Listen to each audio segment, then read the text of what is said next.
going to turn on the recording. All right. And I am going to share my screen for some introductory remarks. That is my share screen. That's pretty crazy, what I just read. All right. And if everybody could mute themselves, that would be really helpful. I think I just did. I'm not sure.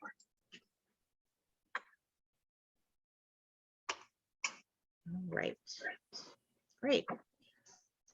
All right. Well, good evening, everyone. My name is Eleanor Rangers. I'm the president of the Southeastern Pennsylvania Cold War Historical Society. We're a 501c3 nonprofit organization that's been in existence since 2010, primarily dedicated to collecting oral histories of individuals who were involved in Cold War related activities in the greater Southeastern Pennsylvania area during the Cold War. But as you know, we do have a monthly webinar series that we've been doing. Well, we went webinar in June of 2020, and some of our topics, of course, do also span the space race as well, which was certainly part of the Cold War. But as per usual, I have a couple of introductory remarks. We talked about the webinars. I did want to mention, because I do get questions, for those who have been longtime audience members for our webinar series, you know that we used to do lectures at the old Johnsville Centrifuge building, which is now an event center. And, you know, fingers crossed, we're hoping to be able to go back to some limited live programming. Tentatively, I'm scheduling something for May of 2022 and possibly later in the year. All of this is contingent on local community transmission of coronavirus, because I certainly do not want to put anyone at risk with this this horrible inconvenience that has plagued us for several years now. But we will be continuing our monthly webinars. Those have definitely been very successful. So I'm very grateful that you've stuck with us through this. I also want to mention, for those of you that are in the local Warminster area, that the Fuge, the old Johnsville Centrifuge building, they're adding a brewery and pub, believe it or not. And that is the latest I'm aware of, is that it's supposed to open in February. So stay tuned, I think, for more information on that. I do also want to mention, being a nonprofit, I do have to make the shameless plug. You know, our donations are always welcome to our organization. We operate on a shoestring and have very modest requirements. We, for guest lecturers that come in from far afield, we have helped with some of their travel expenses. I've had a long time bucket list desire to have all the interviews, the hours of interviews that we have transcribed, to become part of basically a repository of interviews that can be used for research purposes. In pre-pandemic times, we did occasionally support some displays at local events. And we do also maintain some websites, and there is some minor maintenance fees that are associated with that. So that's what, you know, what the donations go to, nothing else. No one's collecting a salary, but very modest things that we always can use support for. So thank you for those who have donated. And if you are thinking about donating, we appreciate that. I also want to mention, as you may have seen with the announcements that went out for this particular lecture, I have switched to a new email system. I'm actually sending things out through something called MailChimp, which is it's a way of being able to send things out with a large email distribution list without thinking that without email systems thinking that I'm spam. So you will see a new format to the emails. If you did not receive an email this time around, please check your spam filter to permit emails from our organization. It's still the same email address, mail@coldwarhistory.org, but it's just being funneled through this new system known as MailChimp, which is kind of cool, because now I can make little slick emails with graphics and all of that for fun. We do record these webinars, and they are all available on our YouTube channel, you know, shortly after the events have occurred. So you can go back and view these at your convenience. And we do try to keep up the YouTube channel with some other Cold War related and space race related videos of interest. So definitely worth checking that out periodically. We also maintain a Facebook page as an alternate way of reaching out to us. And just want to show you what the front page of that looks like. And we also maintain another website that we started a little over a year ago called the Southeastern Pennsylvania Veterans Virtual Wall of Honor Project. Basically, believe it or not, there was no virtual wall of honor for veterans in the Southeastern Pennsylvania area. So we unveiled this 2 Veterans Days ago, and we've had a number of people actually submit their biographies and photographs. So we thank you for that. If you are a veteran or know a veteran who is still in the area or even deceased that's from the Southeastern Pennsylvania area, we'd love to have you upload those to the website. I also want to mention we do have some loose affiliations with some other Cold War associations. Believe it or not, there are not many out there, which is quite interesting. But the Cold War Museum, which is in Vint Hill, Virginia, does have their own webinars. They do them usually like once a month on Sunday afternoons. They've had a great series of webinars. The next one that's coming up on Sunday, the 12th, is about the Skunk Works. So if you have interest, definitely check those out. If you go to the Cold War Museum, there's information on there on how to sign up for those events. And another organization we just found out about is a podcast run out of the UK, actually, called Cold War Conversations. They have a Facebook page and their own website. So I definitely recommend checking them out. They have some very interesting topics, and they're a pretty active group. As you may have seen also, I've been starting to trickle out announcements for our 2022 webinar series. And please mark your calendars for January 13th of 22. I actually have been able to secure Marvin Kalb, believe it or not, for a presentation on his latest book of memoirs called Assignment Russia. And actually for probably the first 10 or 12 people that will sign into the webinar next month, I will send you a free copy of his book. So, and we'll be discussing the book during the webinar. I had a chance to hear him speak about 2 months ago. Fascinating. So those of you who may remember him from his correspondence days at NBC and CBS in particular, you will not be disappointed. So I did want to give a little shout out to that. And this is our full schedule now for 2022. Another great lineup of lectures coming this year. We have this posted to our Facebook page. I have all the presentation, all of the schedule up on our website as well. So you can get more information there. I do also want to mention, since we're talking about acceleration this evening, that we just celebrated a pretty significant anniversary in the annals of the Johnsville Centrifuge. Flanagan Gray, who was a researcher in the sort of at the inception, the early years of the operation of the Johnsville Centrifuge, he was investigating I guess I ought to characterize the maximum tolerance of acceleration on the human body. And on December 7th, 1958, we just celebrated this anniversary this past week, Flanagan Gray actually climbed inside this contraption that you see in the photos on the slide here, known as the Iron Maiden. And essentially he would seal himself inside that. It would be completely filled with water, and they would rotate him around on the centrifuge. And on December 7th, he actually was able to sustain almost 32 times the force of gravity, 31.25 G, on his body, sealed inside this contraption.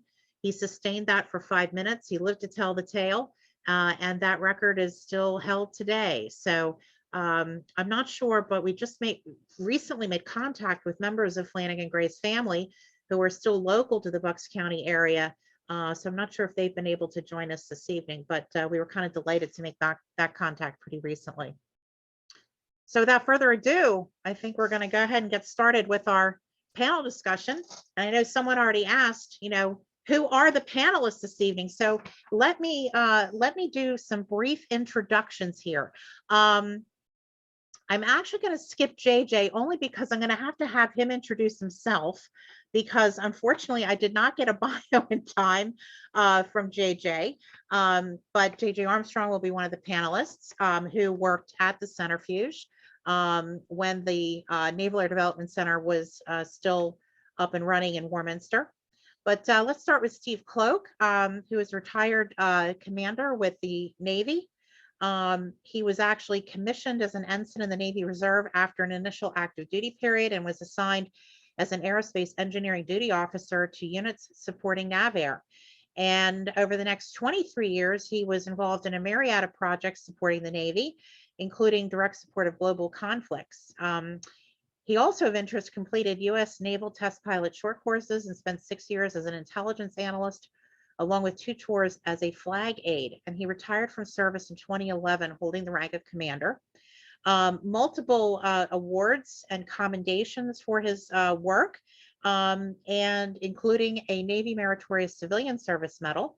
And currently, Steve works as a contractor and consultant to NavAir. And Steve, which I know we'll get into in the interviews, you didn't even mention how many times you rode on the centrifuge, but I know we will get into that during the discussion. Another one of our panelists, Linda Fratone. She is graduated with a business degree and then a master's in technical management from Johns Hopkins University. She retired after 40 years with the Navy, supporting the Navy and the Marines. She started at the Philly Navy Yard, I guess it was, or ASO. I'm not sure what ASO stands for, Linda. No, you may be on mute. Well, I am. Aviation Supply Office. the supply office, apologies. So ASO Philly in 1977, then she moved to NADC Warminster, and then she finished her career down in Pax River at NavAir down there. During her time at the Naval Air Development Center, she was a volunteer test subject performing F-18 simulation missions targeted and studied for smaller female fighter pilots, which we'll learn more about this evening. And actually, Barry Schender, who is also on our panel, was the lead project officer for that work. She also volunteered for helicopter pilot fatigue missions. Interesting about that as well. Dennis Kiefer, another one of our panelists. He has 32 years of experience providing instrumented human subject testing in hazardous environments while working for Wiley Laboratories, Veridian Engineering, and the Naval Air Warfare Aircraft Division in Warminster. And when he was at Warminster, his experience was primarily with the centrifuge-based dynamic flight simulator in Warminster, AKA the Johnsville Centrifuge. I'm reading all sorts of other, my goodness, simulation engineer, project engineer, facility manager, a jack of all trades, clearly, with his operational support at the centrifuge. Oh, and very interesting, he also is responsible for implementing the existing centrifuge control system algorithm. And he evaluated human factors and physiological projects for both safety and practicality, and has consulted in the past with the U.S. Navy and U.S. Air Force in this particular area. So another very talented and knowledgeable individual for our panel. And incidentally, he is an electrical engineer by training. Linda Litz, and Linda is another individual who also spent time as a volunteer on the centrifuge, and I am looking forward to hearing about Project Piddle Pants, which we'll get into a little bit later. She retired in 2016 after 31 years with the federal government. She started at the Naval Air Development Center in 1980. She was there till the base closed in 1996, and then she moved to Pittsburgh and then worked for the Army there, and then moved to Nebraska and was there still in federal service working for the Department of Homeland Security. And then she moved back to Pittsburgh. She has 3 daughters and 5 grandchildren. And she also says, as a side note, that the days she rode the centrifuge, she was told she was a cheap drunk that night. So I'm sure we'll learn more about that as well. Barry Schender. Barry Schender actually has a background in biomedical engineering from Drexel University. And since 1987, he has been a senior scientific technical manager in the Human Systems Engineering Department at the Naval Air Warfare Center in Patuxent River. He has numerous awards, multiple activities, and research, on his resume, too numerous to go through here this evening. But I will note 2 awards of note that I thought were interesting. He received the Naval Air Systems Command Esteemed Fellow Award in 2006. And in 2019, he received the John Paul Stapp Asthma Award for outstanding contributions in the field of aerospace biomechanics and to promote progress and protection from injury resulting from ejection, vibration, or impact. Also, Barry, if I remember correctly, technically, are you the last acceleration researcher still working in the Navy? Is that correct? Do I have that correct? That's probably true. I was, I think, the last one out the door in August of '96 when they kicked us out. Then we came back for a little bit, trying to keep the centrifuge going as a private concern. But when we're doing research that's associated with acceleration now, at least at Human Systems, Okay. I'm the guy. All right. And finally, last but not least, John Yanaco. John started as a co-op student in aeromedical engineering in 1987. That was at Drexel, and then he began his career at NADC in June of '89, actually in the same group, in aeromechanical engineering. In 1990, he transferred to Crew Systems and was there until 1996. And during those years, he was a mechanical engineer conducting testing and support for several of the Crew Systems test facilities, including the centrifuge, horizontal accelerator, fuel fire test facility, and ejection tower. And in addition to being an engineer, John also was a test subject in the centrifuge on numerous projects over several years. And he rode the centrifuge himself over 60 times and experienced accelerations as high as 12 G. So I think we have a quite esteemed panel here this evening. I'm really looking forward to interviewing you all. So I think we can go ahead and get started. And just as a reminder, if everyone but the panelists could mute themselves, that would be really terrific. All right, so I think we can, and JJ, when we turn to you, I will make sure that you can introduce yourself as well. Thank you. Okay, so I have a series of questions that I'm going to use basically as a springboard for our discussion this evening.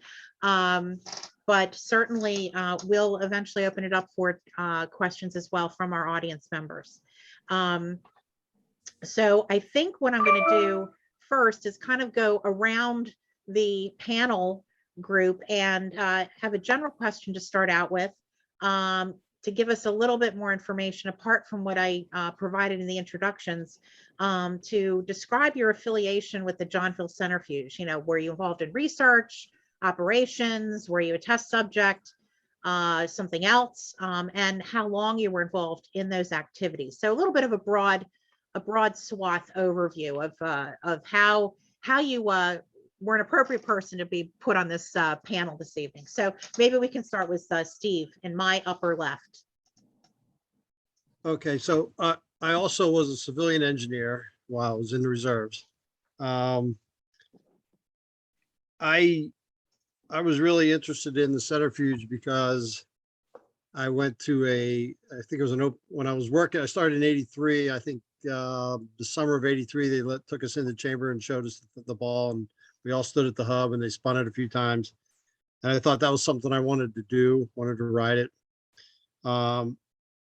And over time, I found out that I had to go through, for me, the portal was to undergo the cold water testing for the orbital entry suit after the shuttle exploded. So I did 24 hours in the water, 4 times 6 hours, And then they let me ride the centrifuge. And so I was a project engineer for some avionics and then crew system stuff, and then a test subject. And I ultimately was the test subject, I guess the test subject advocate on the ACPHS, which was the, what I can't remember the whole thing. It was for the protection of human subjects. There was a panel. Okay.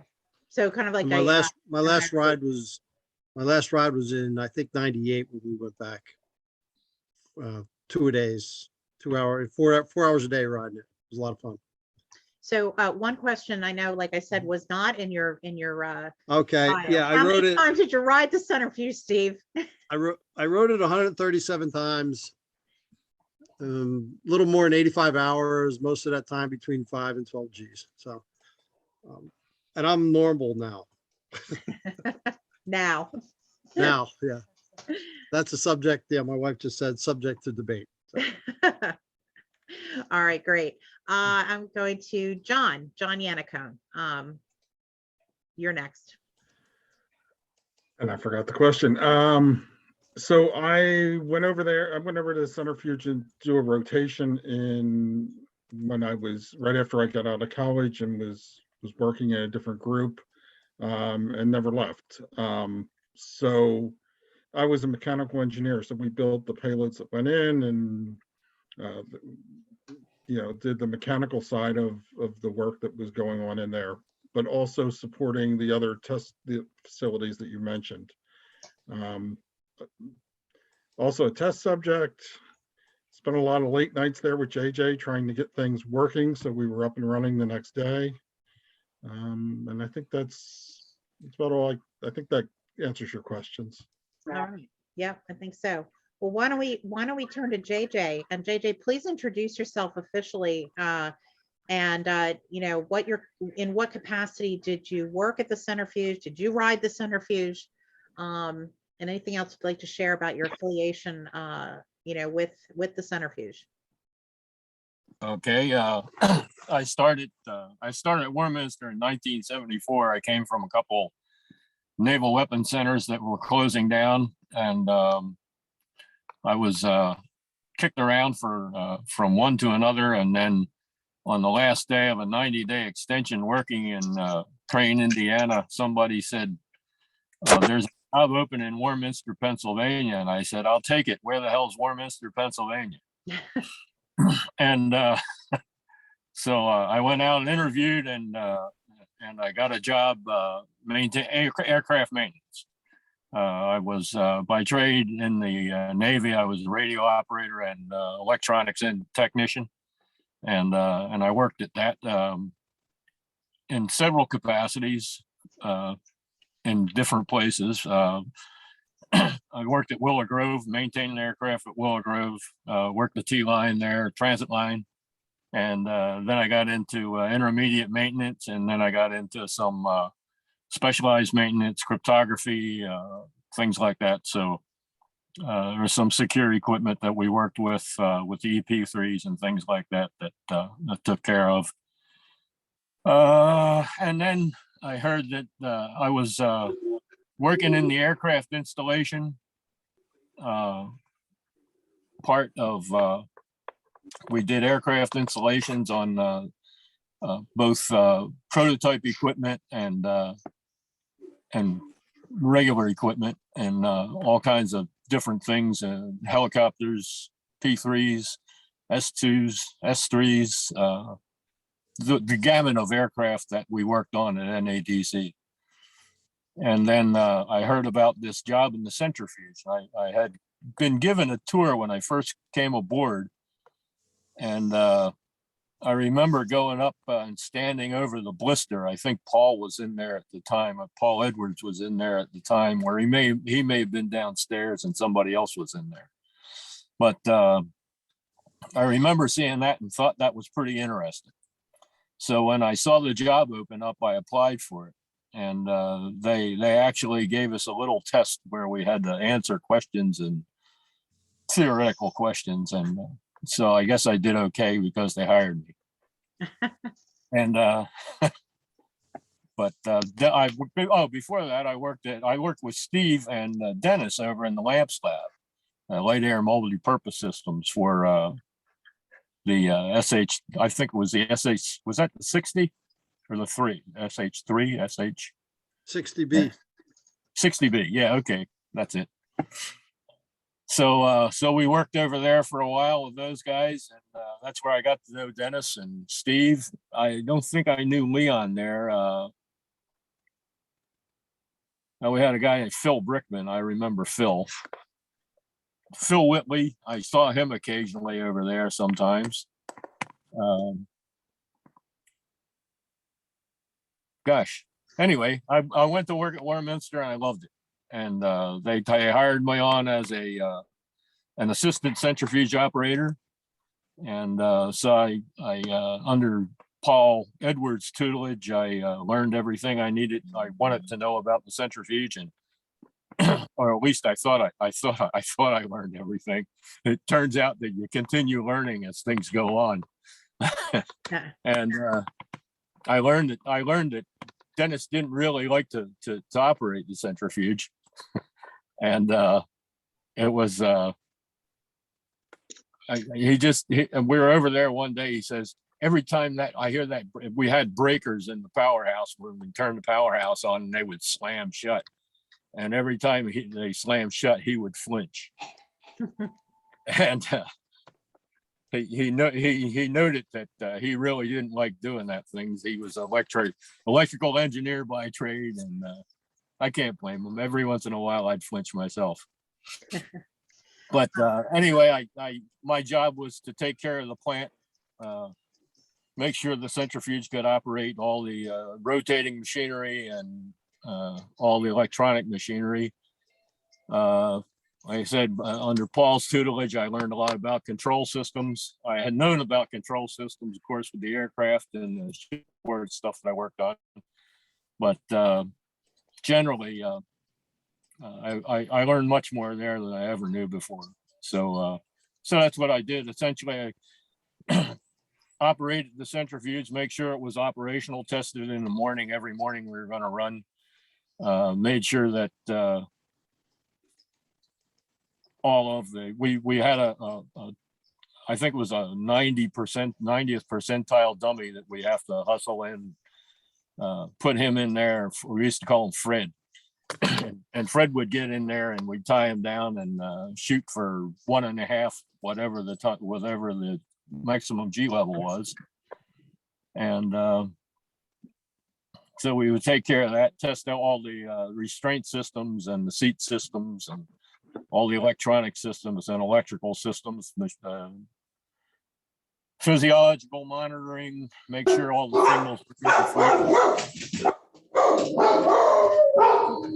Someone who has a barking dog, please mute your line. Does anybody remember the group bark and howl? I was gonna say, that sounds like JJ. Yeah, there you go.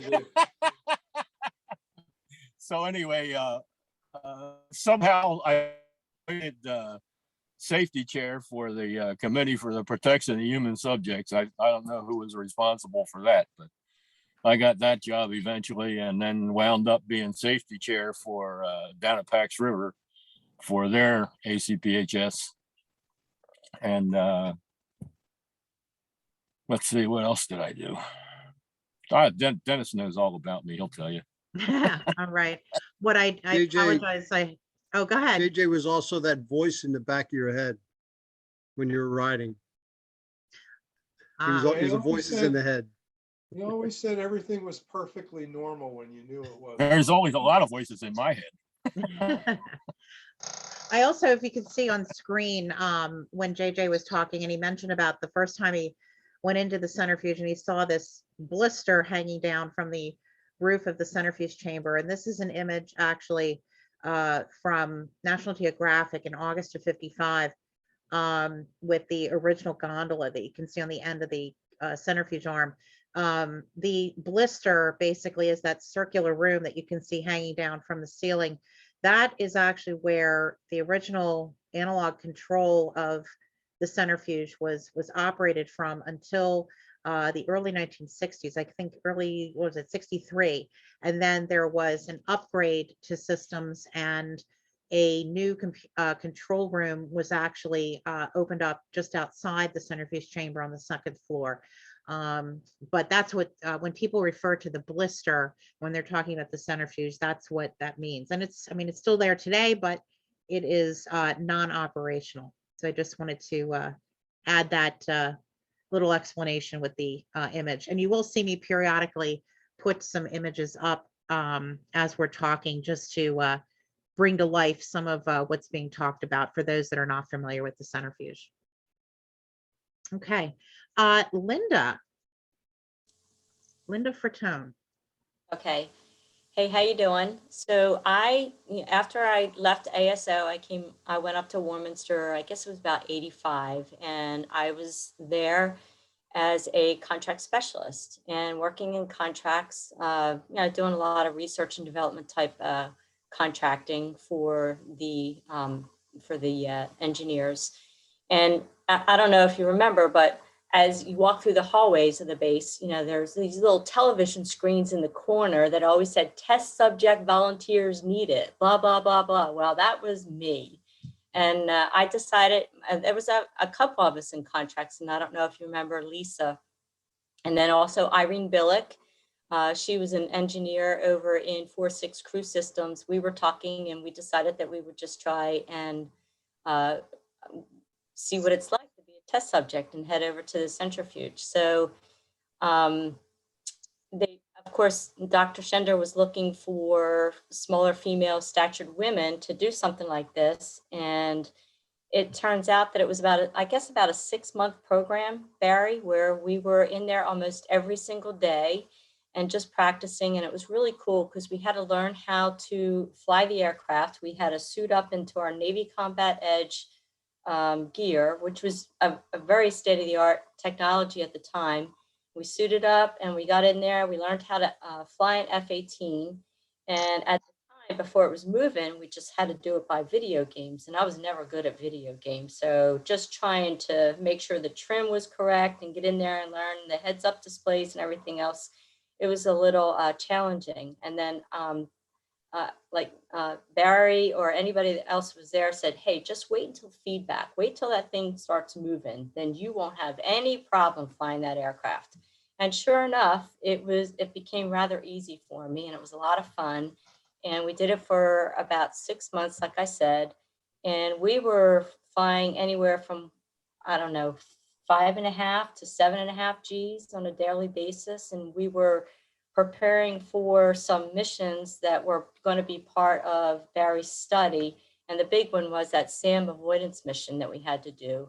And it was actually really cool. We really enjoyed it, had a lot of fun, met a lot of great people. And it was one of the best experiences I have ever had. And I think we did pretty well for women in the fighter pilot community for the aircraft. So it was great. Oh, interesting. Barry, I know your name's come up a number of times. I'd like to have you introduce yourself, and I'm going to put a slide up as well, that if you could explain for our audience, we're throwing around the term G quite often, and it would be helpful, I think, for those not really familiar with acceleration, if you could maybe explain the different directions of acceleration and what was specifically being tested on the centrifuge. So what our job, and make sure you can hear me. My wife said I was really quiet, which is unusual for me. So when we're talking about acceleration, so you've all seen movies of folks in an aircraft, and Eleanor showed a picture of a guy with his face sagging. So when we're talking about these different directions, we're talking about the response of the body to an applied load, Newton's laws of motion, equal and opposite. So when an aircraft turns, you get a force that's applied on the body. And the one that's the most significant in terms of how the body responds is the vertical direction. So you see there the green arrow, it's called G in the Z direction. So that's the vertical direction. So what happens when you're exposed to acceleration, and we call that G, is that everything that isn't tied down goes down. So what happens when you're exposed to plus GZ, the reaction that goes up, that blood tends to come out of your head. Your face starts to sag, and blood starts to pool down into the lower extremities, into your arms and your thighs and calves and feet. So what does that do? It also drops the pressure up at your head, and you get what's called a hydrostatic response. And if there is enough G in terms of magnitude, or if it comes on very quickly, then you start to experience symptoms. The first telltale symptom is you start to have visual degradation. So typically what happens, if you can see me, your peripheral vision starts to close down until all you can see is a cone in front of you. Sometimes you would get fuzzy. Sometimes people would get all gray. And if we do enough of a good ride, then you could experience sort of a spectrum of responses in terms of your level of consciousness. Ultimately, we could knock you out. That's G-induced loss of consciousness, or G-lock. Now, when we were doing research in this in the late 80s and 90s, this was the biggest thing that we were worried about in the fleet. So we did a lot of research in protective equipment, doing a maneuver that involves tensing the body and doing a respiratory maneuver similar to a Valsalva called an anti-G straining maneuver. So our subjects like Linda and other Linda had to learn how to do this anti-G straining maneuver, because that would increase your tolerance. And what these devices or maneuvers would do is it would act to counteract that flow of blood out of the head. So you could continue to see, and you could continue to think and react. And one of the spookiest things about this is that depending on how you are flying, you could actually get to the point where you were conscious, but you couldn't see anymore. And we also characterize something that we unfortunately called almost loss of consciousness, or ALOC, where you're still conscious, but there's sort of a disconnect between the brain and the rest of the body. So these were things that we were investigating and trying to help counteract. Other types of acceleration, depending on your orientation in space, is GX. So GX is going forward. These were the kinds of acceleration loads that you would experience when you are thrown off of an aircraft carrier. When you're thrown off of an aircraft carrier, so you're zooming forward and then you fall back in the seat. That's called GX.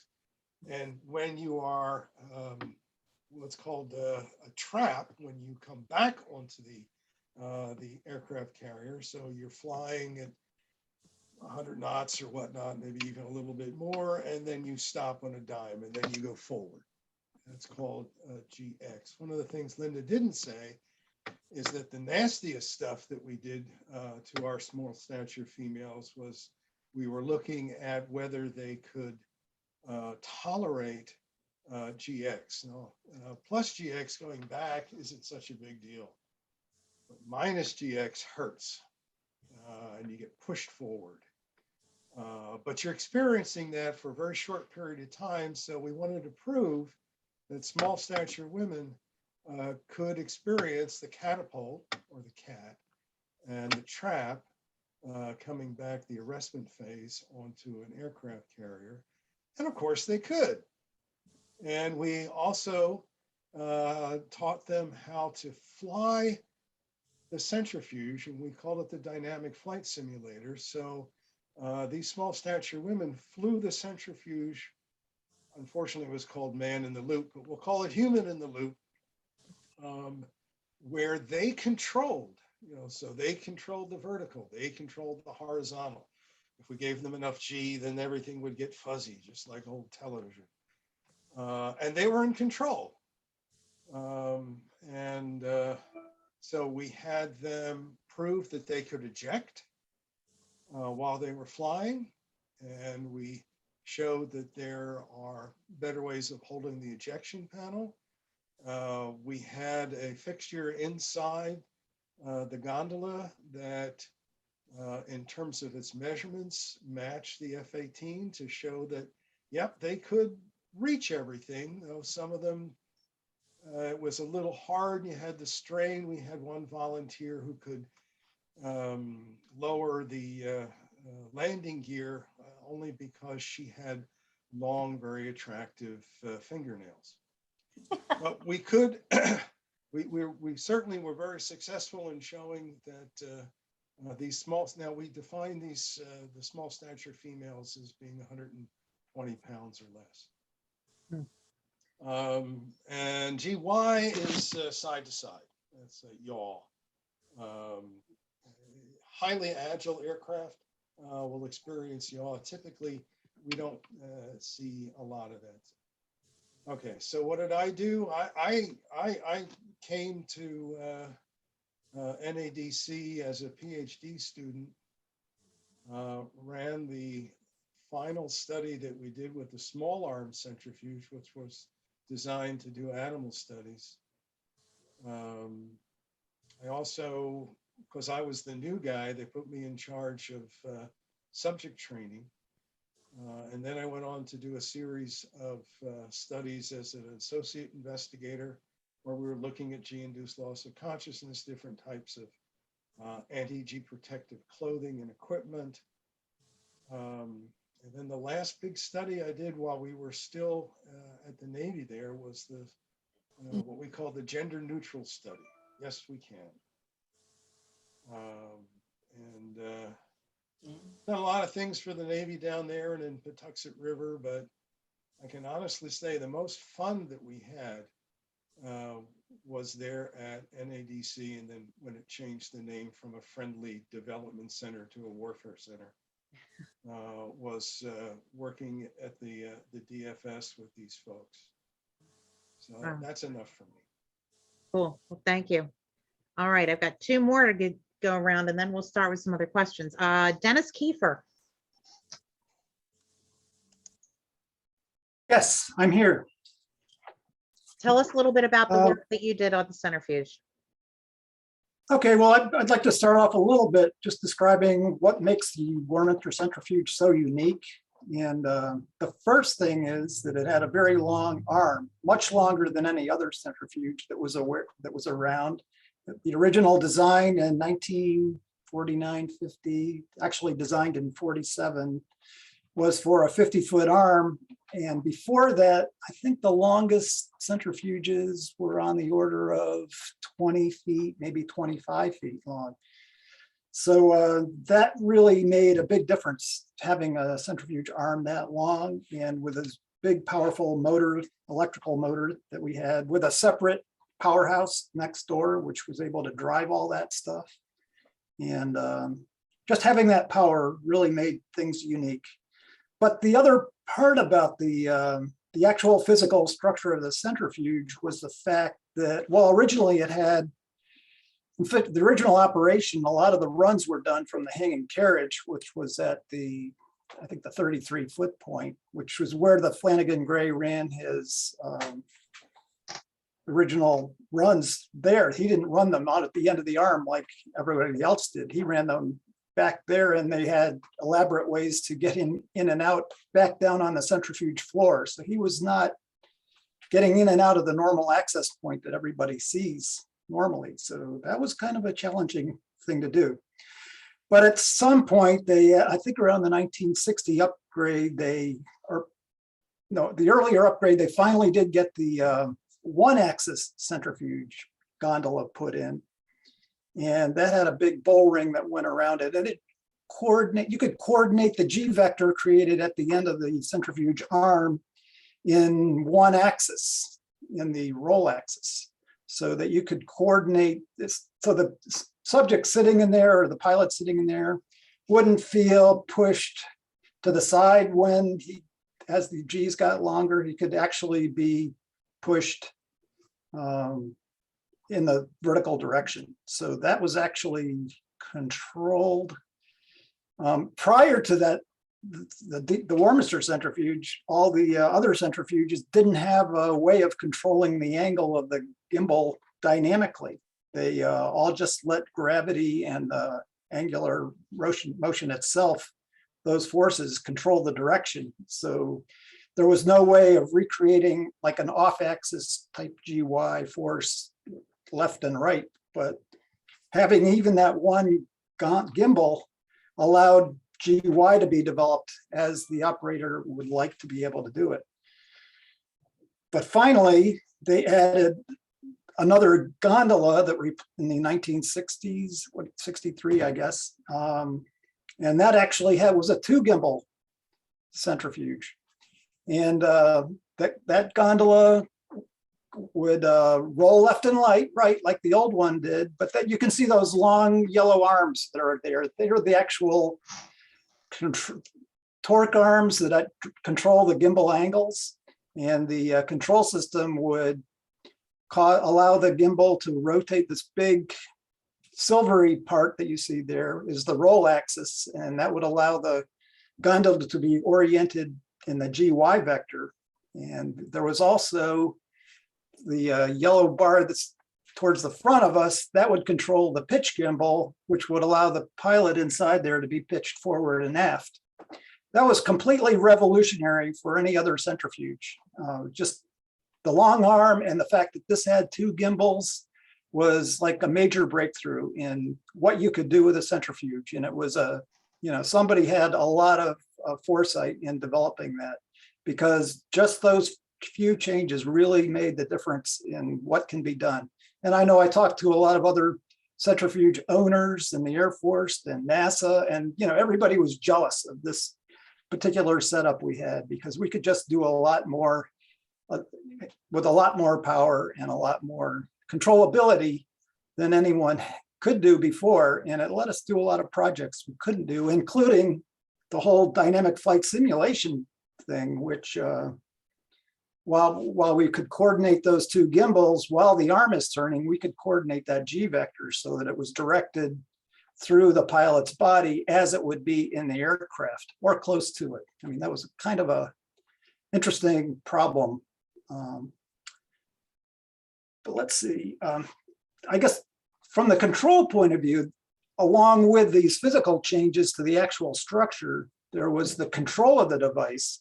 And originally it was controlled by some operator twisting dials and manually trying to coordinate all 3 axes at the same time. And that didn't work out very well. So in that blister up there, they added in, basically it looks like a record player with 3 mechanical cams mounted on the same spindle, and then these following potentiometers that would ride along the edge of those cams. And you could simultaneously control the arm angular velocity and the pitch gimbal angle and the roll gimbal angle. And by controlling all those 3 things properly, you could control the G vector that the pilot felt while he was going around in the centrifuge. So that was kind of a major breakthrough, because it could be, that was something a physical person couldn't do. There's a good picture. You can see the spindle on the left right there, and there's actually 3 levels to it. I'm not sure if you look closely, you can see those levels. And those little cams became a really interesting mathematical equation solver, because the guy that designed those cams had to be able to solve differential equations simultaneously in real time, and then project them onto that cam angle. So it was a very interesting project. In fact, designing those cams was one of the first things that Dick Crosby did when he came on board and got involved with the centrifuge. He was the one that would actually do all the calculation on those cams and then bring them in to the mechanical people, and they would lay them out. That's perfect. Thank you, Eleanor. You're doing great. Just lay them out like that, and then you could control the angle. Boy, these are great. I never saw these pictures before. And this is how he would lay out. And it was like a mechanical and mathematical, very interesting problem. And you can see the shape of there in the bottom right, you can see how that shape and curve of the cam changes. And as that radius changes, that's controlling one of the axes. It looks like it might be the arm angular velocity axis. But that's how it was originally controlled. And you could do an awful lot of stuff, repeat exactly one run after another. Perfect. There's an example of a cam, and I think that's Dick Crosby that's holding it. It is. So Dick, that's a yep. that's a really good early picture. Wow, that's great. You're doing excellent. Anyway, the thing that was great about this is you could repeat runs exactly one after the next, and then which is what required in order to be able to do an experiment and really let researchers do research a lot better in all three axes. So that was step one, and that was a big step forward in being able to control it. When I came on board, they had already evolved to the next step of the centrifuge control, which was basically they stopped using the blister and they started using analog computers in the control room downstairs. And by using analog computers, they were able to solve those same differential equations that you needed in order to create those cams. There's a picture of Emma, and oh, there she is. Oh, that's not Bob Hall, that's Paul Edwards, by the way. Oh, okay. Thank you for that. There's a perfect example of this. I don't know what project this is, but that's what the programming of that EAI 231R is like. And you can see all those wires on that analog computer, and that's the program that an analog computer has in there, is that set of wires, and they're connecting basically different operational amplifiers in different situations so that they can solve those simultaneous nonlinear differential equations that you need to be able to solve in order to drive the centrifuge in a coordinated fashion. So that was one of the first things I had to learn as a student coming out of college. We had played a little bit with some really small analog computers when I first got in here, but this was just amazing to walk in there and be faced with that and try to figure out how to use it and how it all worked. I don't know. It's nice to see a picture of Emma also. She was a wonderful person to work with. But these amplifiers, if you can see by Emma's feet down there at the bottom, those are all amplifiers that were actually part of the control system. And then the potentiometers of the analog computer, and then the potentiometers around there could be adjusted to give different control parameters of whatever program that was there. And typically you would do things like, this board in particular was to do the coordinate conversion between, you could command GX, GY, and GZ on that board, but it would convert that into angular velocity and the pitch and roll gimbal. And again, that was really neat to be able to do that. So we went from this approach right here. Later on, we added other analog computers on the other side of the room, and we connected the system to the mainframe on the other side of NADC at one point during the F-14 project. And I think we even did it during an F-15 project at one point. And so there was a lot of really revolutionary optical or fiber optic communication between the mainframe on the other side and here where we had the F-14 aerodynamics were put on the other side. So basically when we started using this as a flight simulator, I'm jumping around a lot, really giving Eleanor a hard time, I think. No, as you can tell, I have so many images I've amassed over the last 10 Yeah. years. So Yeah, you're doing great. I have something for almost anything people are talking about. I'll try to go faster. I want to make sure you're. No, that's But okay. anyway, This was the this image on here, by the way, Dennis, I think it was either John or Doug Yeah. Waldman had described the old centrifuge control room to us. So you can use this to discuss that setup of the room with the additional things that were added. yeah, this is basically what we saw a physical picture of before. This is basically, yeah, this is in one form when we first converted it to a flight simulator. In order to create any kind of flight simulator, you need to be able to simulate the dynamics of an aircraft, in a particular aircraft. So we would have one set of computers that would, first they were analog computers that would have aerodynamic equations that were solved on there. And then later on, we went through different stages of mini computers and the mainframes on the other side, and several different successive versions of computers. And along with the computers themselves, the physical computers and the software that was on there was also the development of the control algorithm, where we were learning how to control the centrifuge in as good a way as we could in order to make the pilot feel like they were actually in the aircraft, because there's a lot going on, and some of the cues that we were generating in the pilot were conflicting cues, and we tried to maximize the ones that were in coordination with the aircraft and minimize the ones that were non-conforming.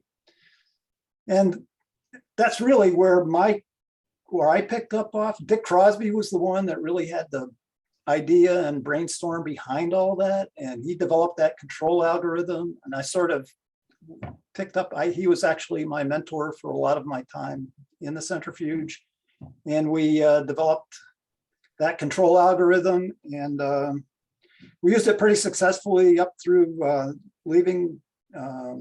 closing of the base in 1996.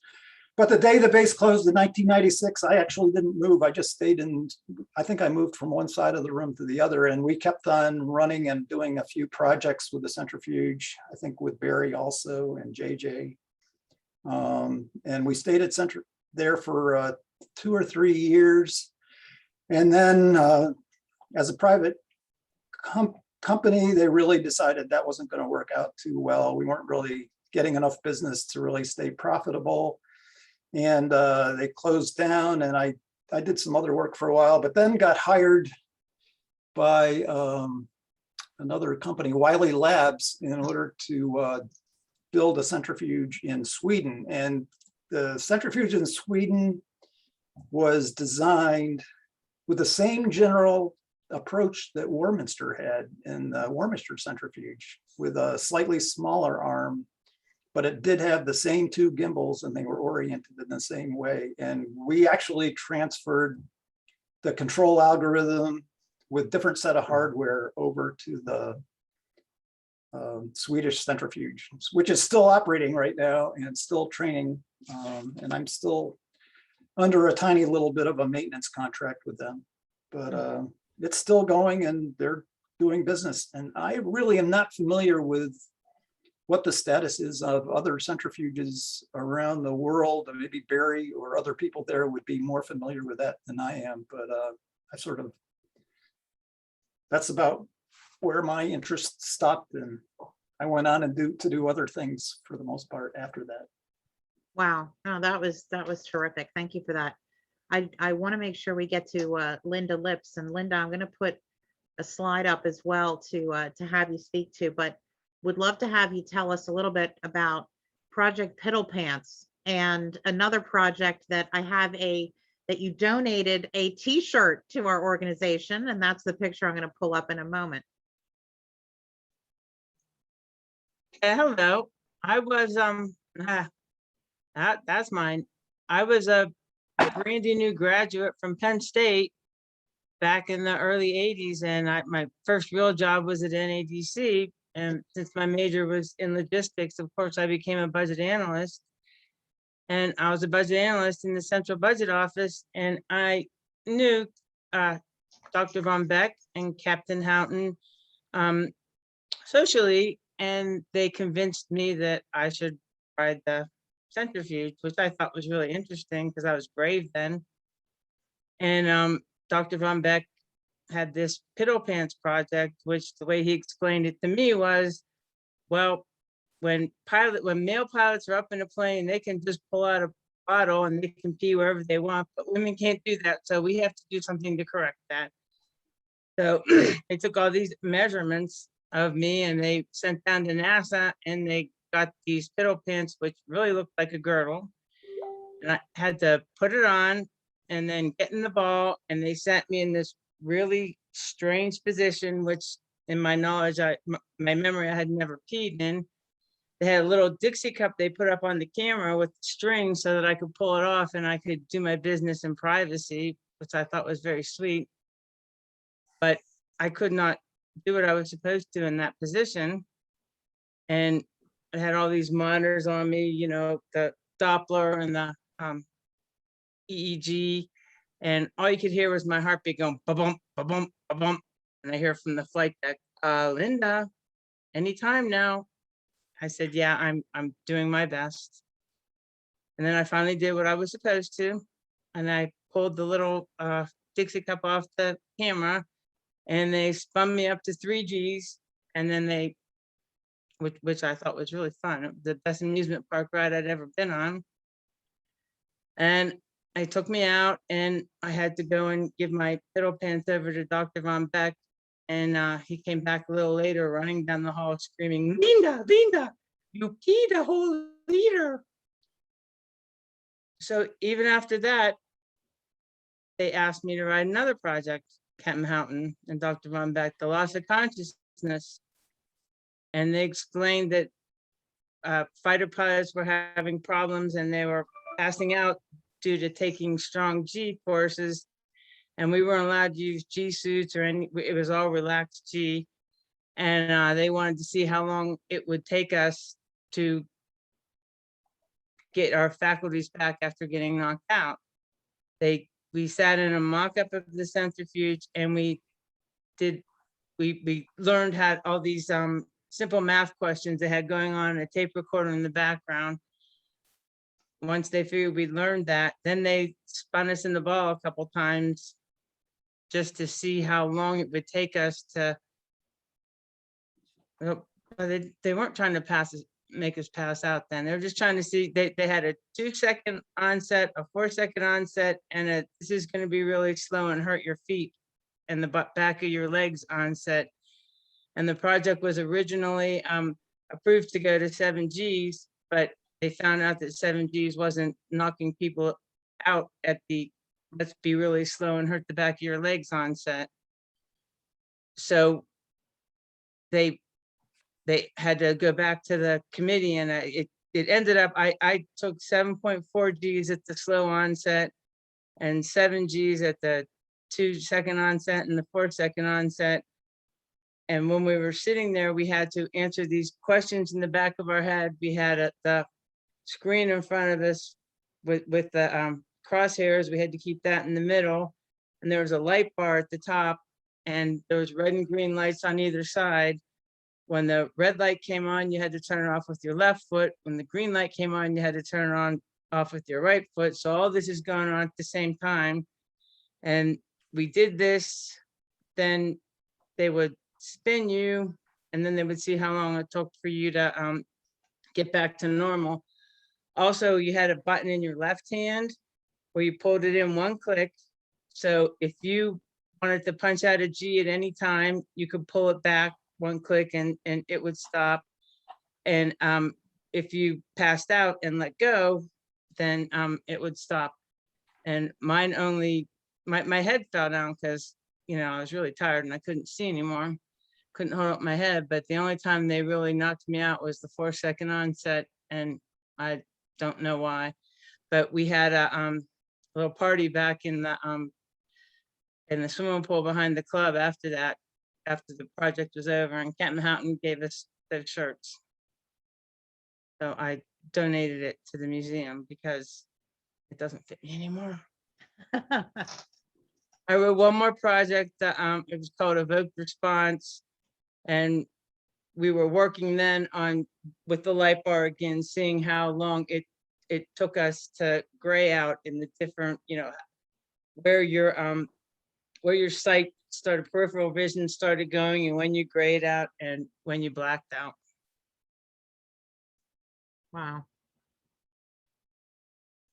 Gosh, I know you've also done skydiving, and you said back when you were brave, right? So Oh yeah, it was that same year. It was like 1982. I did all this weird stuff. Yeah, I jumped out of a plane once just because everybody else was doing it. And Captain Houghton had to give me a medical tip to be able to do it. And when I landed, I was way up in the sky, and I had a cold, and my ears were plugged up, and I was looking down, which you're not supposed to do.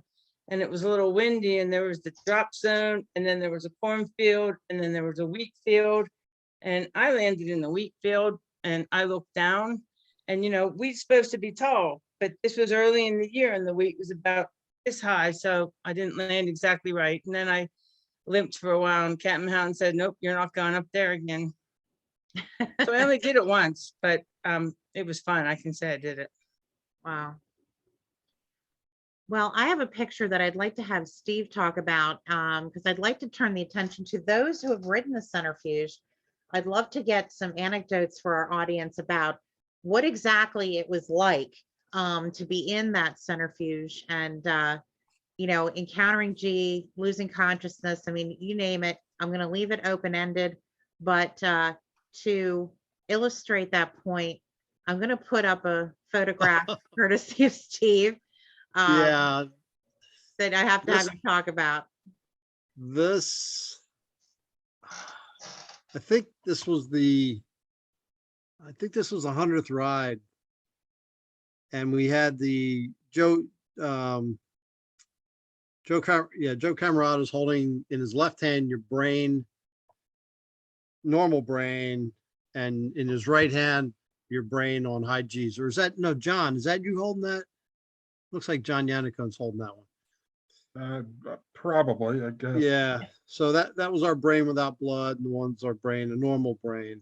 And was this the one where we were doing the it was a unprotected G-lock. We were repeating something was done in the 50s where they were, Barry, I think you were doing that, where they had the laser looking into our skull to figure out how much oxygenated blood we had in our heads. Yeah, this was more or less a follow-on G-induced loss, intentional G-induced loss of consciousness project. Yeah. Where Linda was involved in the first one.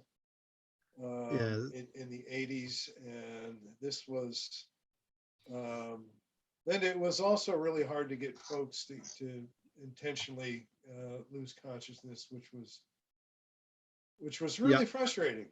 Yeah, well, this is where theoretically we would G-lock at 1.25 Gs, because you took us up in pulses of like we went up to 8 Gs, and we went for a half a second and 3/4 of a second, all the way out to like 4 or 5 seconds before we lost consciousness. And yeah, you're right. I mean, I rode up, I could ride 10 Gs with just a regular old disco G suit on and manage the light loss and be totally functional. But when you said no straining, no protection, you're going to pass out on this ride, that was kind of just unnatural. I thought, to me, it was very unnatural. Because you knew you were going to go in there and the ride was over when you passed out. And it's not like getting, a colonoscopy where they give you that twilight drug and everything's good.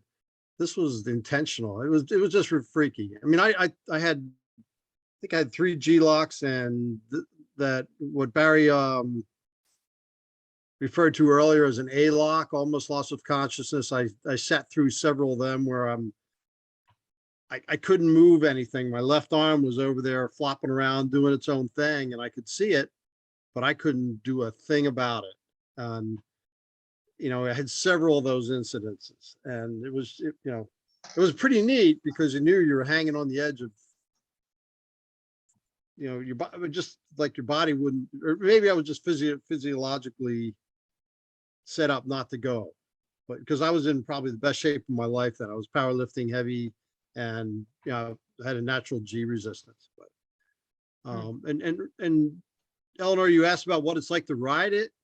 The first few times you do it, when you're sitting in the ball, they rolled it to 45 degrees. You felt like you were sitting upright in a chair. You didn't realize you were kind of leaning over to your left. And as soon as the G's came on, you were parallel to the floor. And it felt like a truck was parked on your head. When we did high G onset stuff, like from 3 Gs was no big deal, but when we hit 6, 7, 8 Gs in a second, it was interesting because then you'd hear all these creaking in the metal. John, you'd hear that metal groaning inside, and you're fighting the Gs. And the first few times you come out of that, where they actually bring you back to 45 degrees, you tumbled. You felt like you were tumbling. And, it was a little disorienting, but you get used to that over time. In fact, toward the end, just didn't even notice any tumbling. But yeah, this was 100th ride during that insane, let's go become unconscious today experiment. Wow. Any other of you who have ridden the centrifuge, any similar, is it similar to what Steve was describing, or anything different that you want to relay to the group? So I rode it almost every day, and it, like I said, it was anywhere from 5.5 to 7.5 Gs. And I don't know how often it was, Barry. Maybe it was like every few weeks we would go through G maintenance, and we would just have to go in to the ball and maybe do what was it, 4 Gs or something like that. And all we did was just, we didn't really wear everything. We just maybe put the pants on, and that was it. And it was like 2:30 in the afternoon. And I was just going through G maintenance, and normally I'm a little tired around that time. But G maintenance to me was really no big deal. So I was, in there, and I'm spinning around, and all of a sudden I felt my vision doing the same thing, just tunnel vision, getting closer and closer and closing in. And I did everything I could to find that little button, because that little button was telling me that I was going to have control of the aircraft. And eventually I found the button, and I thought, wow, this is cool. I made it, and I never really G-locked. It was more like an A-lock. But I got out, and I swore that I never G-locked. But when we watched the video and talking to the guys on the deck, I was out for 14 seconds. Wow. 14 seconds I was out, and I did everything I could to try and find that button, and I found it, and I thought I was conscious that entire time, but no, I was out. Head was over like this, and I was completely out. So it was amazing, where I thought I had some sort of consciousness while I was flying, but I was out. So how I ever found that button to get control of that aircraft again, I'll never know, but I did it. And I don't know if you remember that, Barry, or not, but it's all on video. So Linda, what'd you think of the petechial hemorrhaging? Do you remember that? no. All the little, you get wherever the G suits weren't, you got little pinpricks of blood on your skin. It looked like you got an instant tan, a rash. I don't really. Never had that? Yeah, G measles, right? That's what they call Yeah, it. G measles. That didn't happen to everybody. It also Oh. sort of depended on how you were sitting and how the suit fit. Yeah. I got them almost every time, I think. Did you? Huh. That's because you were special, Steve. Maybe, I don't know. No. Because the first time my wife saw it, she was just freaked out about it. I wore Navy Combat Edge, so I don't know if that was any different than some of the suits that you wore, but they were just those bladders that just filled up, Yeah. everywhere, and I never had that. Sometimes it was worse with the what were called the 13 BP pants that looked like cowboy chaps that Yeah. had like the edges as opposed to the extended coverage trousers that you were wearing. So when you had those edges, you had more,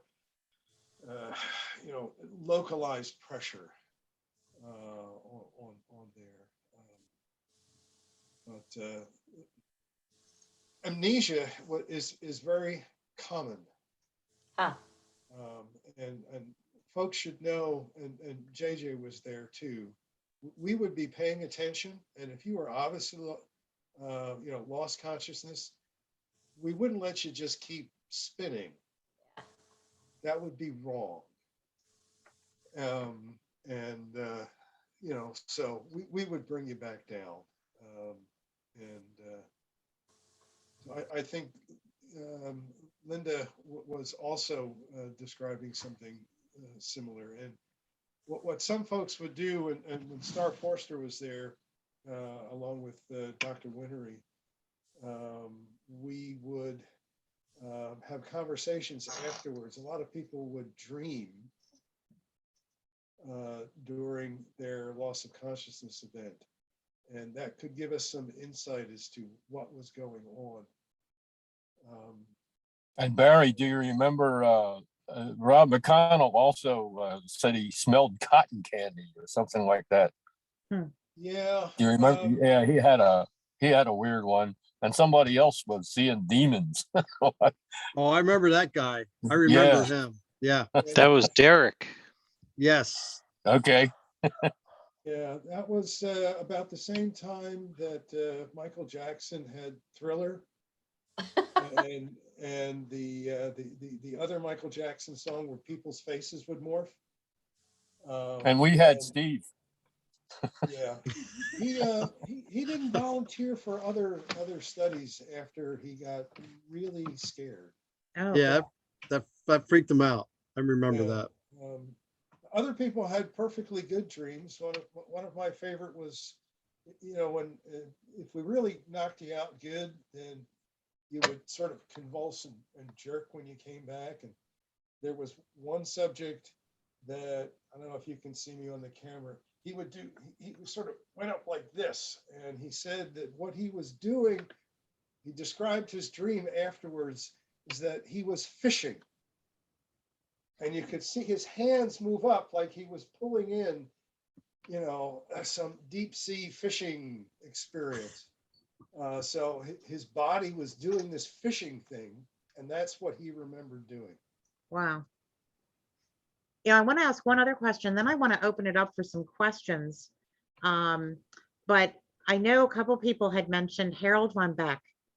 And JJ, I remember when I first met you and interviewed you, you had some funny stories about Dr. von Beck. So I'm wondering if you can kind of tell the group who Dr. von Beck was and any funny anecdotes about him, because I have a feeling I've heard only one of many stories.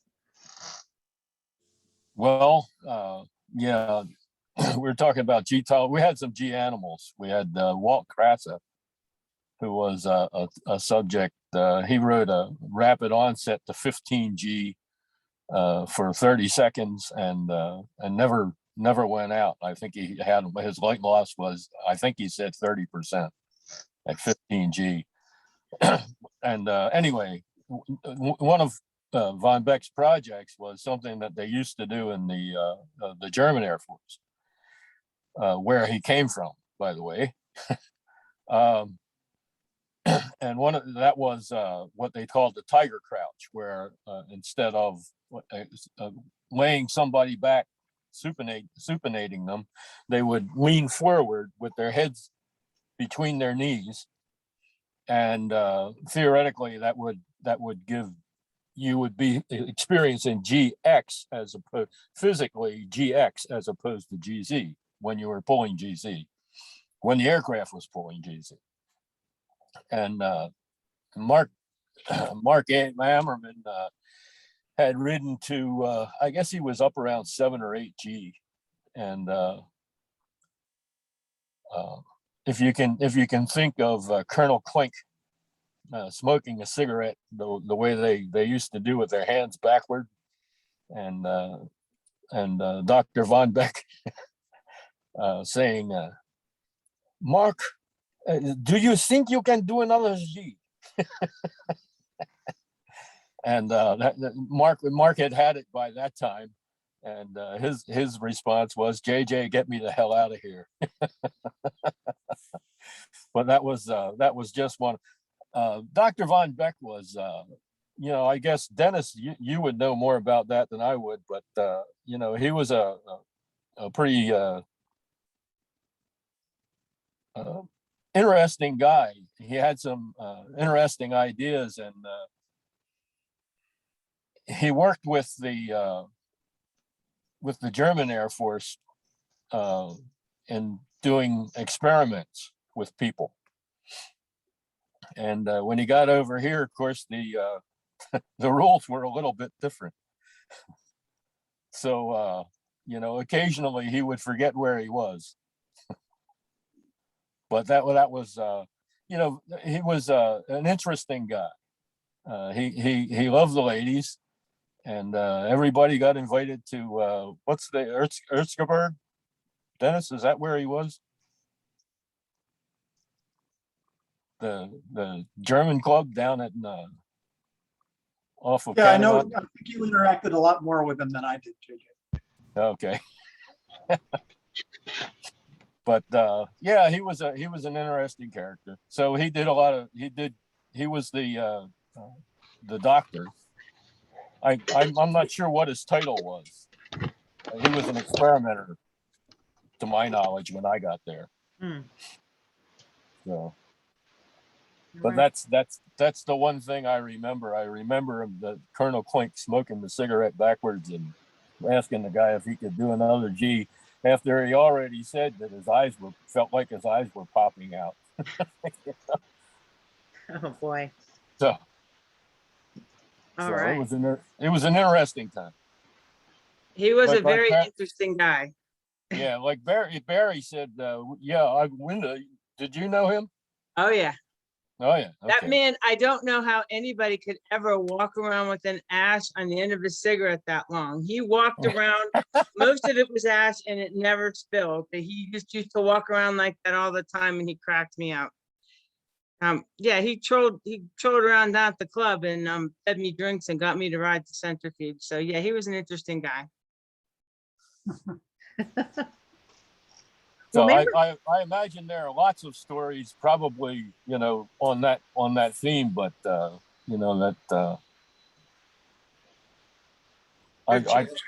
one day he was there, and the next day he was gone. I didn't know whatever happened to him. I think he came back once after that, and I never saw him again. All right. Well, I'd like to open it up for some questions. The other thing I'd like to do is, I know there are some other people on the webinar this evening that also had done work at the Centrifuge. If you would like to add anything, any memories, funny stories, please, by all means, do that as well. So I'll go ahead and open it up.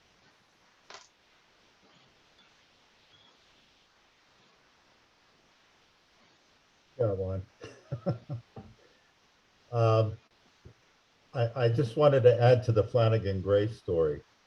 I don't know, Dennis, I don't know, Barry, if you guys remember this, but that Iron Maiden was actually made out of aluminum, and he rode his own experiment. So he got covered completely with water as a G protective mechanism. And there was a breathing system built into it that the day that the experiment was to be run, it stopped working, didn't work.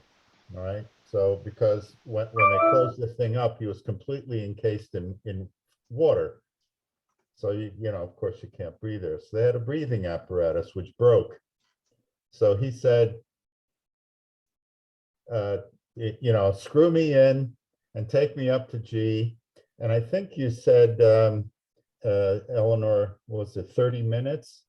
Or whatever the time was, it was seconds, because he was holding his breath the whole time when he went up to 31¼ Gs.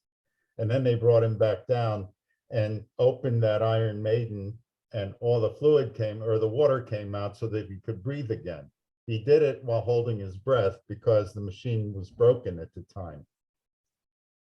Okay. True That's just story. to add to that story.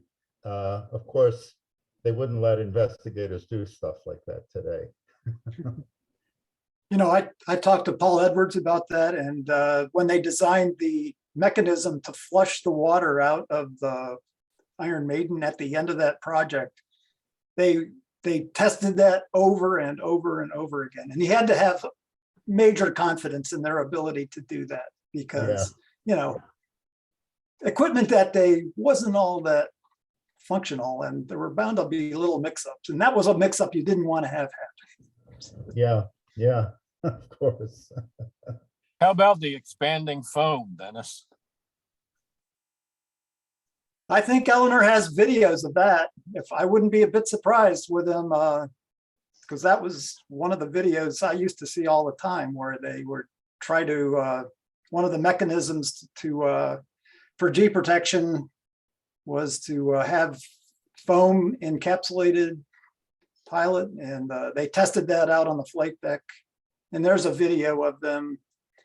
There was an exothermic reaction when the foam expanded, and he was getting burned while he was in there, and they actually had to cut him out of it, during the test. I'm sure Barry knows about that. Wow, I would love to see that. I do not have film of that. Oh, really? Oh, No. I certainly don't either. Barry, was it you or Phil Whitley that was part of the study where we wore the compression gear? It was like the precursor to Under Armour, and we had the arm pain study.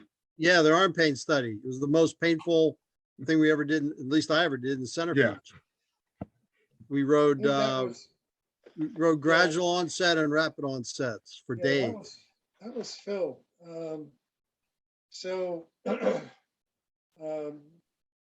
If folks will recall, we were talking about under plus GZ, the blood would come down from your head, and depending on the geometry of the cockpit and where your arms were.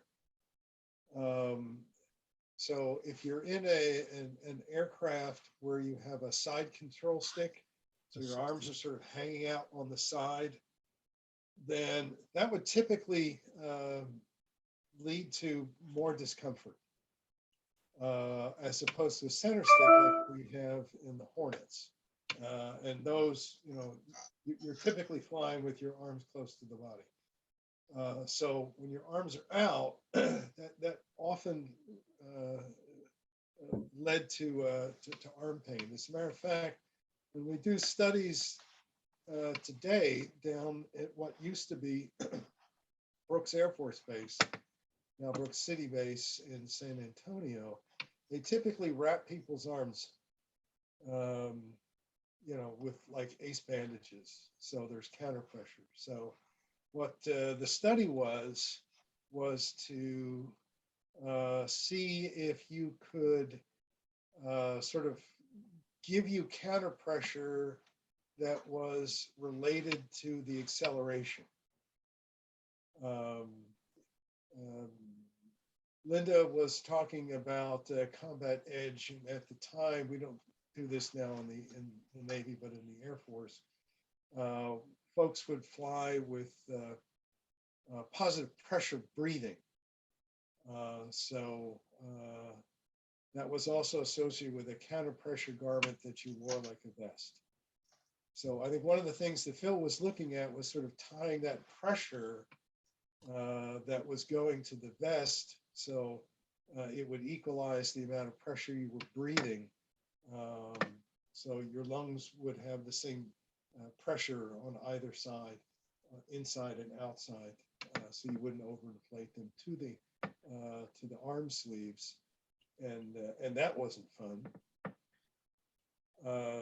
So that was an idea that we tried and discarded. I often wondered what happened to.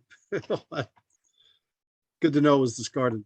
Yeah, yeah. Well, particularly in the old days, the story was that they would sit around in the morning drinking coffee and so what stupid shit can we do today?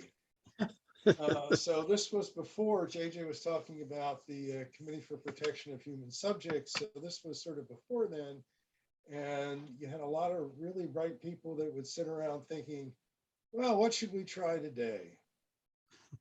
And they would just go do it. Just remember, Barry, some pain is exquisite. It reminds you you're alive, I suppose.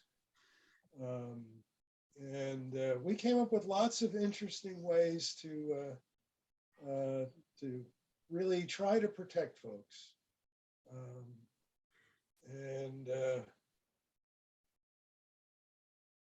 We, when folks used to ask, so what did you do for a living?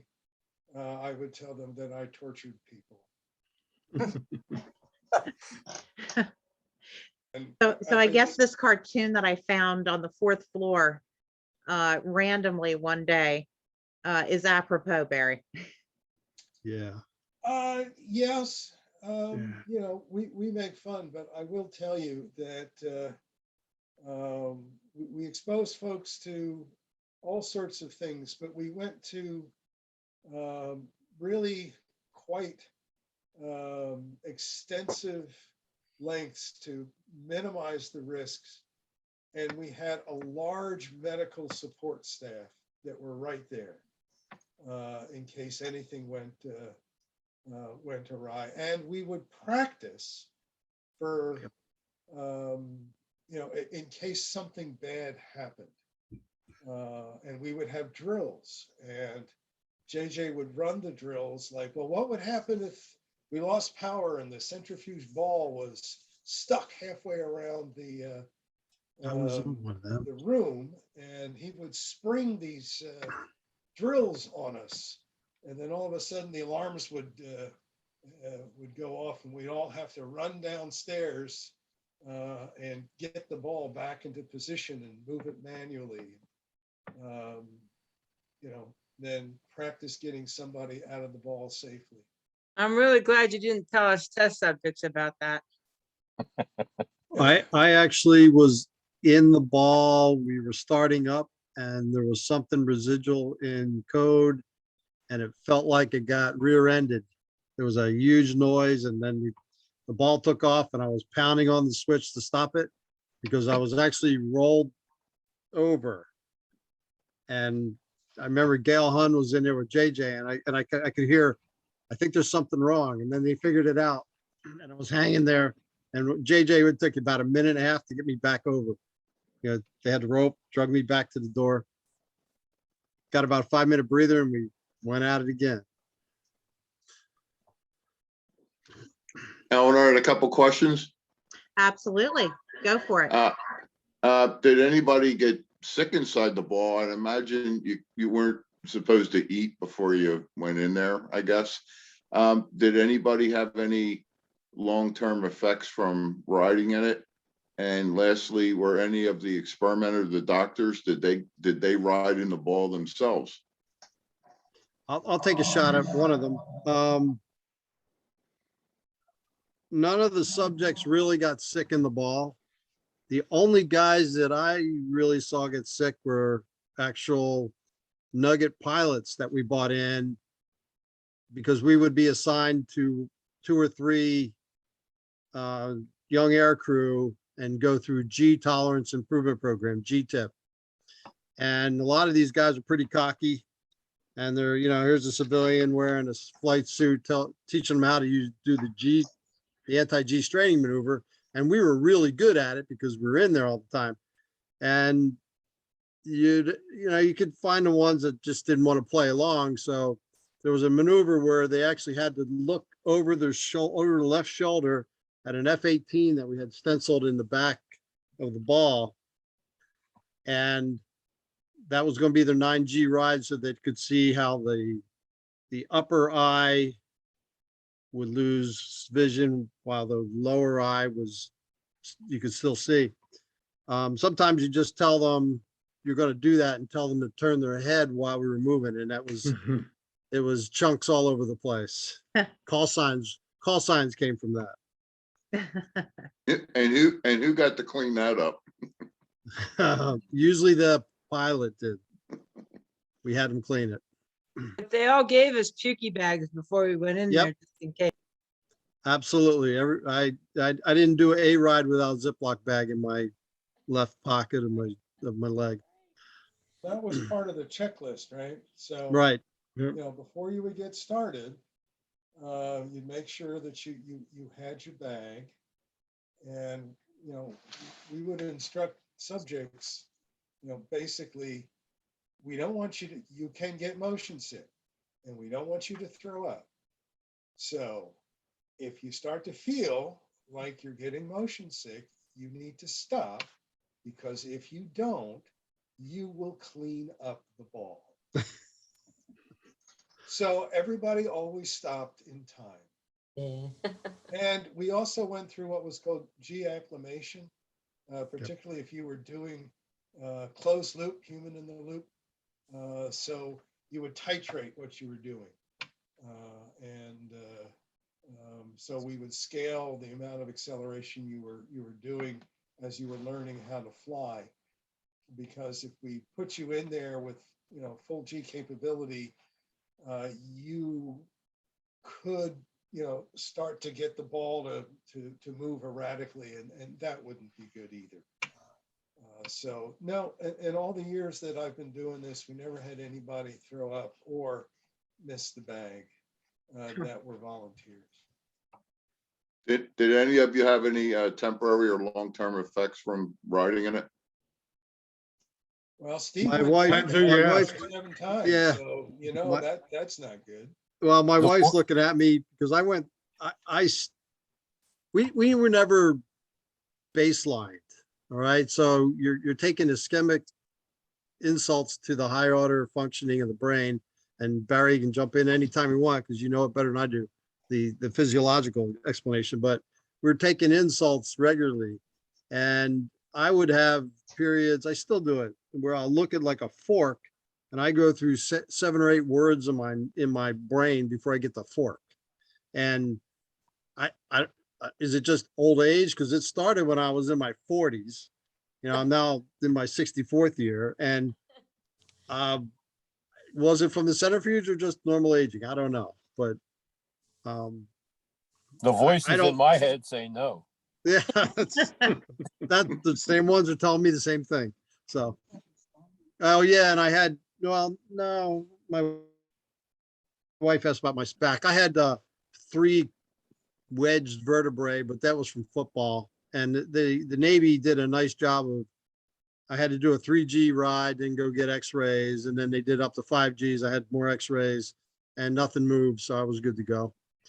But you know, long-term effects, I don't know. We've never done a Yeah. study on it. I tell I- people I used to be Oh, go 6 ahead. foot tall, and after I went into the centrifuge, I'm now only 5'2". John Really? Yanaco, what about you? I know you rode 60 times. Any effects that you recall? No, I mean, it was, you know, the only time I got sick was the first ride, and that was after I got out. That was the But spaghetti it was dinner. funny one, when I wasn't it? heard, what's that? That was the spaghetti dinner in a bag. if I Yeah, that recall. would be it. But it's funny when I heard Barry say motion sick. I remember Dave McGowan used to always, it's not motion sick, it's motion aware. Well, it's motion sick when you throw up. Where's all your tablets? If And you're the did doctor, it's any of motion the, aware. You basically learn really fast not to move your head when you're in there. That's pretty much the lesson you learn. As soon as you turn your head quickly, things got really bad really fast. And we did used they- to tell did everybody. Did the initially- doctors or the people setting up the experiments get to ride in the gondola? Yes. Yes. So particularly for the person in the loop studies, Joe Camerata, Phil Whitley would do those rides in the beginning because at the time when we were, this was you saw that graphic that Eleanor had put up, and there was a little box in the lower left called Silicon Graphics. So Joe Camerata was developing some of the first synthetic visuals, because we wanted folks to have the graphics, and then we would have them fly by doing tail chases.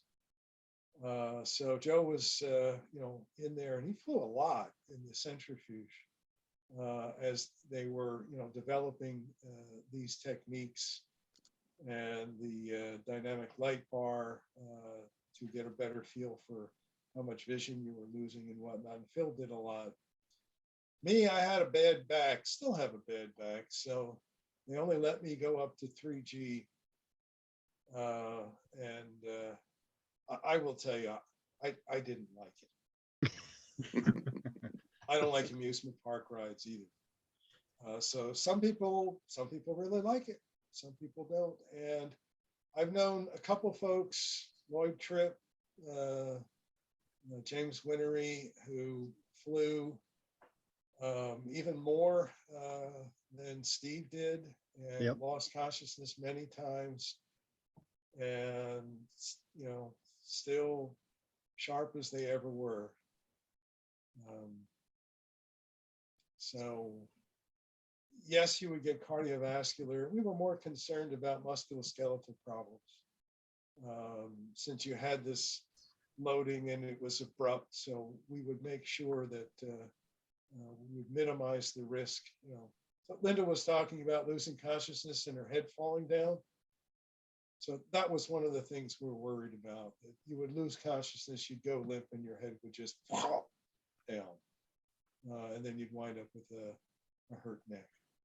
So these were things that we work to protect against.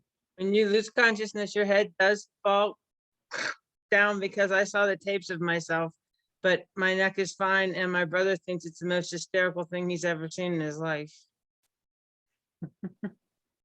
Hey, Eleanor? Yeah, Yeah, this is Jim. Got a couple of comments on the question. sure. The comments are, I was looking at some of the chat comments from Michael Gross, and I told you that I participated in a University of Texas research project that they had at the NASTAR in Southampton Yeah. for the Virgin Galactic profile. And I was part of that too, Michael. But that was very interesting. They did teach us, as Dr. Becky Blue told us, to crack the walnut with our butt cheeks as part of the to combat the G forces, because we were up to 6 Gs on the Virgin Galactic. I didn't participate in the second one, but just a couple of those comments. But what my question was, listening to what everybody was talking about with I guess all the technical accomplishments and what you could do with that centrifuge at Johnsville. I just wonder how that compares with what they can do now, like with the modern one at Southampton at NASTAR. I just wonder if they had any comments on that, how they compare. Dennis, I'm wondering if you might be able to address that.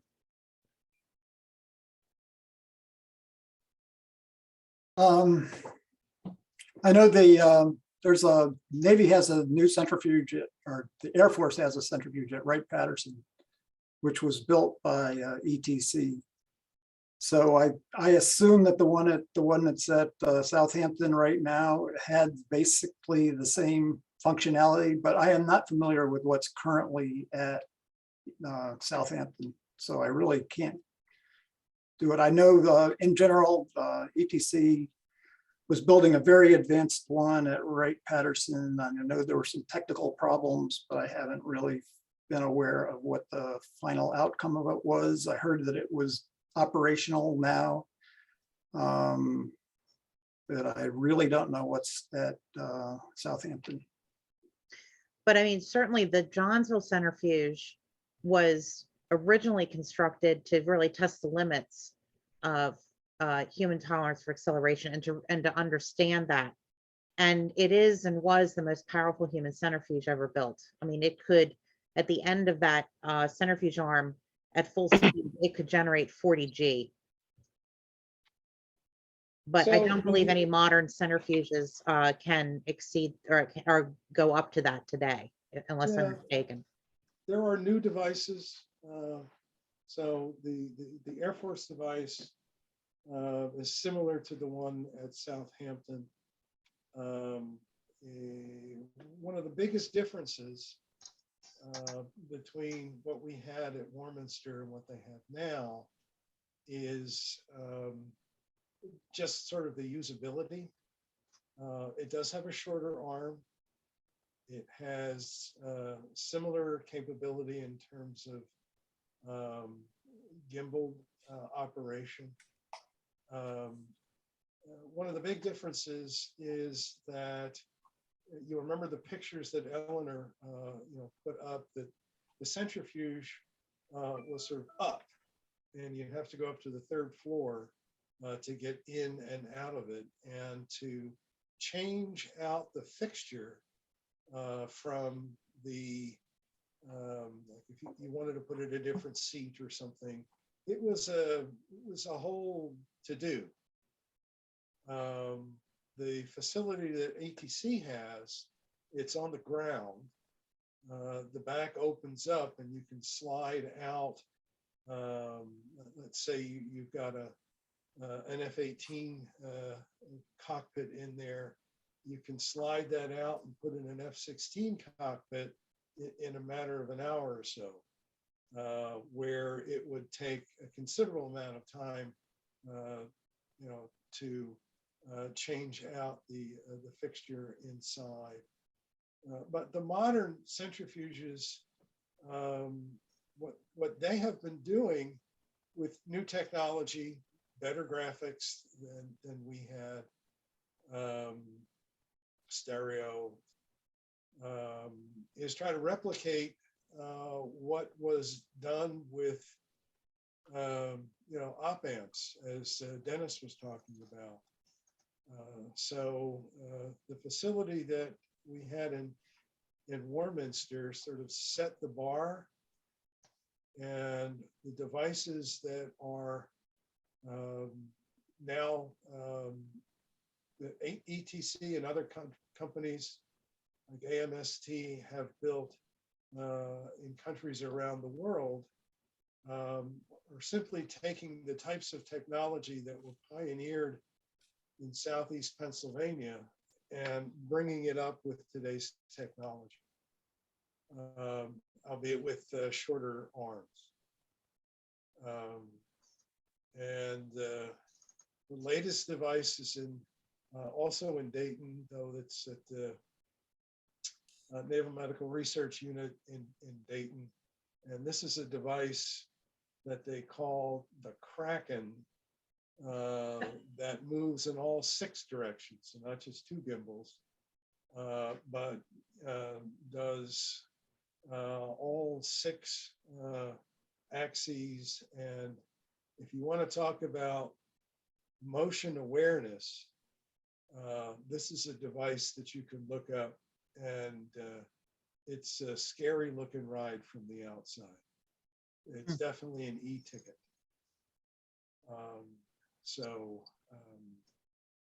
And And the Barry, device- isn't Go ahead. the Coriolis effect enhanced by a smaller arm or shorter arm? Sure. Yeah. So what the folks at ETC will tell you is that this isn't true for everybody, but humans are very adaptable and they get used to almost anything. And what John was talking about, move your head deliberately. Don't yank and bank it. You know, so you learn how to behave and perform in these devices. I hope that answered your question. Yeah, thanks. Thanks very much, Barry. You certainly answered my question. And the comment there about the head movement. I remember Dr. Blue told us, she said, whatever you do, don't turn your head. So I certainly stuck to that. Well, that was an interesting ride I had. That was my only ride in a centrifuge. Wow. All right. It is interesting if you went down to Epcot Center and you went on the mission space ride. The ride in that simulator down at Epcot was developed in a centrifuge, the old Air Force centrifuge in Dayton, which isn't there anymore. So if you wanted to have a ride in a centrifuge, sort of, go and do the mission space ride down at Epcot. Yeah, Barry and I did that in Wright Pat. It was fun. Yeah, I thought it was fun. Well, listen, we've been going on for almost an hour and a half, almost 2 hours, actually. I know we could go on all night. Fascinating subject. And I want to thank my panelists this evening. This was terrific. I sincerely appreciate your willingness to come online this evening and regale our audience with stories of riding and doing research on the centrifuge and operating it. Eleanor got a trivia question for you. Oh, okay. No Who problem. invented where was the G suit invented? Where was the G suit invented? Yeah, we were talking about all this G stuff and wearing suits. You know where it came from? That was Germany. No, No, Toronto. no, It was Canada. Yeah, No. Canada. It's it flying actually was invented at Mayo Clinic. before the Mayo Clinic. First suit was in Canada, and then Earl Wood did that at the Mayo Clinic and improved on that. It was the Frank's flying suit in Toronto at NRDC or whatever they used to be called. Yeah, I actually met a gentleman who's doing a postdoc in history at University of Chicago, who I've actually considered scheduling a webinar because he's fairly knowledgeable about the history of that centrifuge in Canada. Mhm. Okay, good. Well, we can talk about it later. Bye. All right. But I will say a lot of the seminal work on acceleration was done by Earl Wood at the Mayo Clinic. Mhm. And then continued in Johnsville. All right. Well, I want to thank everyone for this again. It was terrific. I certainly learned a lot and enjoyed this very much. I hope our audience enjoyed it this evening. This is being recorded. It will be up on YouTube if you'd like to listen to it again. Again, I'd like to thank everyone for this evening. It was wonderful and a great way to end our 2021 webinar series. So, please hope you have a happy holiday season, and we will reconvene in January for our next webinar with an interview with Marvin Kalb. So, again, thanks again, and I'm signing off. All right. Have a good night, everybody. Good night. Thank Thank Happy New Year. Good Thanks, seeing everybody. Eleanor, for bringing us all together. Good to see everybody. Happy holidays, y'all. All right. Okay. Bye-bye. Bye-bye. Right.